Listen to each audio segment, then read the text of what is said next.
خوبصورت عورت تھی، اللہ نے بڑی ہی حسن سے نواز رکھا تھا، بڑی ہی حسین و جمیل حسن کی ملکہ شہزادی۔ جب وہ مری تو اس کی خوبصورتی بدصورتی میں تبدیل ہو گئی۔ جب اس کے جسم سے روح نکلی نا تو لوگوں نے دیکھا اس کی خوبصورتی بدصورتی میں تبدیل ہو گئی۔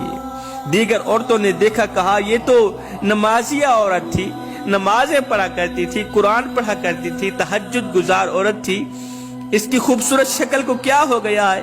یہ تو وقت تھا، اس کی پیشانی سے، اس کے چہرے سے نور چمکتا، اس کے چہرے کو کیا ہو گیا ہے؟ اس کا خوبصورت چہرہ بدصورتی میں تبدیل کیوں ہو گیا؟ خیر، اس کو غسل دیا گیا، کفن دیا گیا، جنازہ پڑھایا گیا۔ تدفین کے بعد کافی عرصہ بعد کسی خاتون نے اسے خواب میں دیکھا کہ وہ قبر میں چیخ و پکار کر رہی، رو رہی ہے، تڑپ رہی ہے، چیخ رہی ہے، کہتی ہے مجھے بچاؤ، مجھے بچاؤ، مجھے بچاؤ۔ اس نے پوچھا، تو نماز بھی پڑھتی تھی، قرآن بھی پڑھتی تھی، تہجد گزار تھی، اچھی عورت تھی، مومنہ عورت تھی، تجھے کیا ہو گیا ہے؟ اللہ تعالیٰ نے کس گناہ کی وجہ سے تجھے اتنا بڑا عذاب دے رکھا ہے کہ قبر سے تیری چیخیں نکل رہی ہیں؟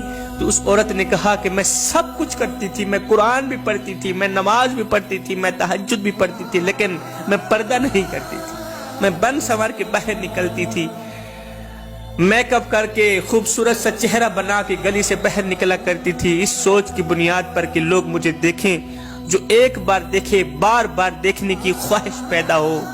بس اس سوچ کی بنیاد پر میں گھر سے باہر نکلتی۔ میرا جو حسن تھا وہ میرے شوہر کے لیے نہیں تھا، یہ میری ایک سوچ تھی۔ میرا جو حسن تھا وہ باہر والوں کے لیے، نامحرم لوگوں کے لیے تھا۔ میں نماز پڑھتی تھی، نماز میرے منہ پہ ماری گئی، میں قرآن پڑھتی تھی، میرے منہ پہ مارا گیا۔